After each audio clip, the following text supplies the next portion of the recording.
If you guys want the fastest way to improve your aim, get some Control Freaks for cheap. Use code Goblin for 10% off and improve your aim today. Link in the description. Yo, what is up guys? It's the Goblin and welcome back to another Call of Duty World War II video. In today's video, I'm going to give you guys a class setup for a weapon that I have yet to get to for no reason in particular, except that, usually I've just, counted out these semi-automatic guns as being pretty weak in this game. But this one, to my surprise, I played with it all this morning, and this gun is really actually strong, and to be honest, it still could use some buffs, but this probably is the best of these semi-automatic weapons that I've seen. So smack a like on this thing, guys. Let's go for 2,000 likes. That would be awesome. And I have a bunch of content. I have videos already complete for later tonight, and as soon as this video hits 1,000 likes, I'll upload another video right away. Like, I have videos ready to go public, so as soon as you guys smash this one up to 1,000 likes, I'll just public the next one. So I'd really appreciate if you guys could, drop a like on this thing. That would mean the world to me.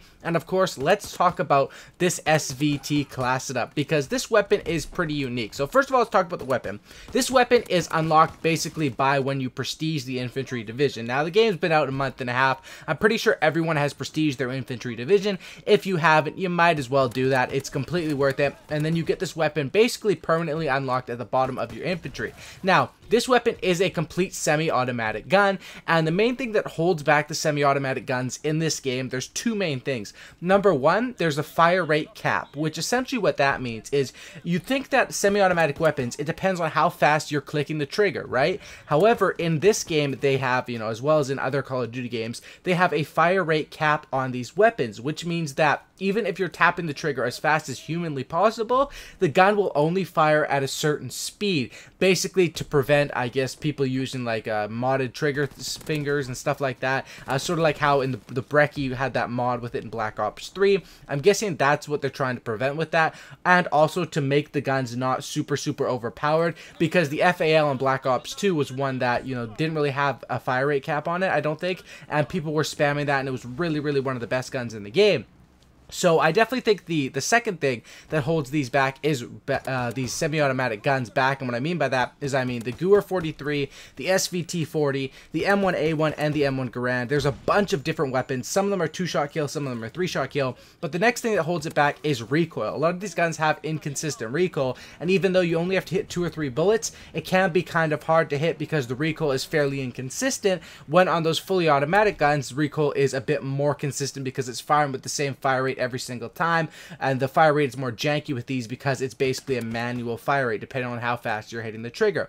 Now, let's talk about it. This is a weapon that kills in 2 bullets. Now, I think that out of these semi-automatic guns, the ones that kill in 2 bullets are definitely the stronger ones, and those would, I believe, I don't have the most experience, but I believe that would be the M1 Garand as well as the SVT-40, and then the Ww2 and the M1A1. Those ones, basically, the trade-off is those guns take 3 shots to kill, but have no recoil, and then the M1 Garand and the SVT-40 take 2 shots to kill at pretty much most ranges and stuff like that, and they have a little bit more recoil. But definitely, I think those ones that are 2-shot kills are more usable. A 3-shot kill at that point, why not just go fully automatic? This weapon definitely is a lot stronger than I gave it credit for, and it's a weapon that is a 2-tap god. Boop, boop, and your enemies are dead. And if you can get your aim down with this thing and be able to control the recoil, you can absolutely do work with it. But the recoil is fairly inconsistent. Sometimes it'll hop up to the right, sometimes it'll hop up. It's kind of hard to hit your shots,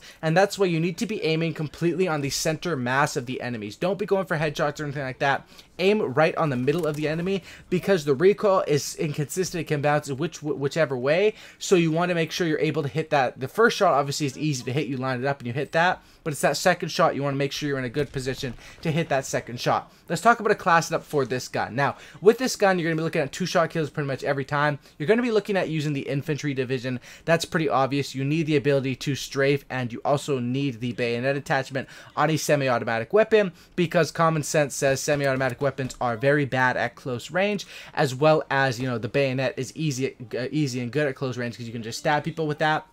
And of course, being able to strafe side to side sort of allows you to win your gunfights with this thing, because you need to be hitting your bullets and forcing the enemies to miss their bullets, and that's where infantry comes into play. Now let's talk about this gun. The variant that I'm using here is the OAO variant of this SVT-40. You don't really need a variant since I'm going to be using a sight on this gun as well, but basically I just like this variant because this is a variant that you get for free, I believe, when you level up your social score. I'm not sure how high you have to level it up, but it's not very hard to get. I'm pretty sure most people will have this variant without even knowing that they have it, so go ahead and check through your variants. If you have this variant, put it on. If you don't, it's no big deal. The variants are cosmetic only, except for when they affect the sights, which doesn't really matter, because as far as attachments go in this gun, I'm going to be using something that modifies the sights anyway. And what I'm going to be using is something that I've sort of been, I guess you could say, a hater of, or not really a hater, but just something that I haven't really used at all: the lens sight. For some reason, I find that the lens sight on this gun works really, really good. And you know, you don't want that big bulky red dot sight, but you also want something that's more precise with a semi-automatic gun. And I really do love the lens sight on this gun, and it's something that once I started playing with this, I really couldn't go back. So I definitely recommend that as my first attachment on this gun is going to be the lens sight. Second attachment here is going to be the grip, because it's pretty obvious that the recoil on this thing, that's basically what they do to try to hold these two-shot weapons back, is the fire rate cap and the recoil. So you definitely want to have something to combat the recoil, and that would be having grip on this weapon. So I definitely recommend running grip as your second attachment. And as my third one, I rock with the quick draw, because you want to be able to beat these automatic weapons that have super fast fire rates in this game. You have guns such as the Ww2, the M1928, the M1941, even the BAR. You have guns with crazy fire rates in this game, especially with rapid fire. So you need to have something to speed up, you know, more traditional World War II style gun.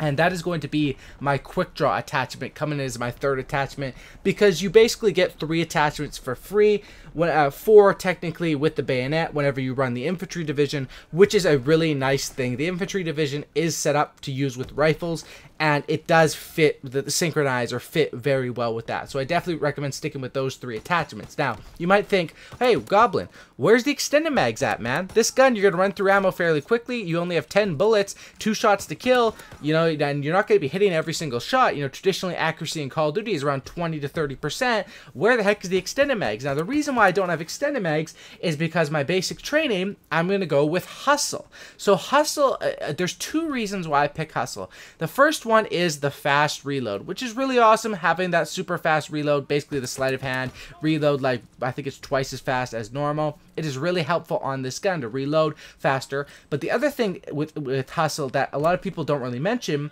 is Hustle allows you to reload while sprinting, which basically speeds up your gameplay, because, you know, instead of, I was debating when I first started using this class setup, I was running it with energetic, which allows me to, when I sprint and stop sprinting, continue my sprint a little bit faster. But then I realized, hey, when I'm running that, why not put on Hustle? Because Hustle will speed up my gameplay as well as my reloads. And how it speeds up your gameplay, you won't really notice it, but you know, if you're paying attention, you will, because as you're reloading, you're sprinting, so you're still moving towards the enemy and moving around the map, which allows you to get more kills and play a little bit of a faster style. I definitely think Hustle is, now that, you know, Primed, once Primed got its huge nerf, Hustle is probably a top 5 basic training in this game, and it works great with this class setup. As far as my secondary, I like to run the machine pistol, because when I have one semi-automatic gun, you know, the P08 is a great pistol, the 1911 is a decent pistol, but when I already have a fully automatic gun that's made for a more medium range, when I get up close and personal,